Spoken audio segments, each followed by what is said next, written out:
The issue that growers are facing both in pears and apples is as they're moving to organic or soft conventional spray programs with the hopes of either getting a higher price point on organic or maybe solving a problem that's occurring because they're using harsh chemicals. When they're moving away from those, it takes years sometimes for the natural enemies of certain pests to come back into that orchard and get established and have high enough numbers that they can control those pests. And they, at the same time, don't want to be spraying the same set of chemicals that they had previously used that were controlling the pest but don't fit the program they want to use now.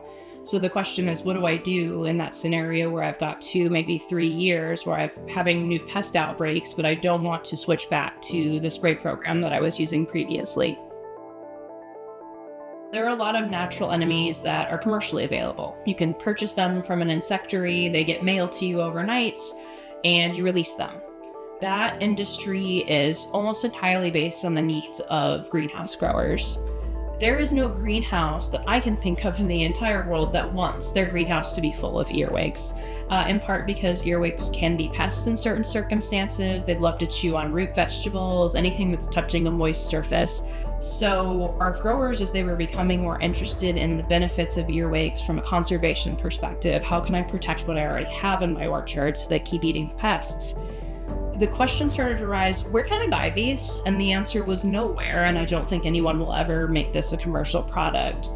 And then we realized that, well, you can't buy them, but most growers out here, their larger operations, have stone fruit and pears and apples that they're growing simultaneously.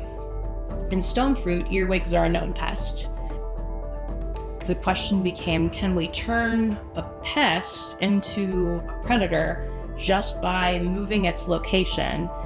And when you see establishment, if you see establishment, do you get a decrease in pest population? The answer ended up being yes, quite a lot if you choose the right location. The traps are tied onto the trees. You can remove them really easily. Yeah, our recommendation for growers, instead of doing a really thorough count every time they check the traps, so let's check and wait till you see what looks like a population peak. And that's when you want to go ahead and just take the trap off the tree and move it to the next location. If pest populations are significant enough that you can tell differences between treatments, you can actually see, okay, the numbers went down after we put these out.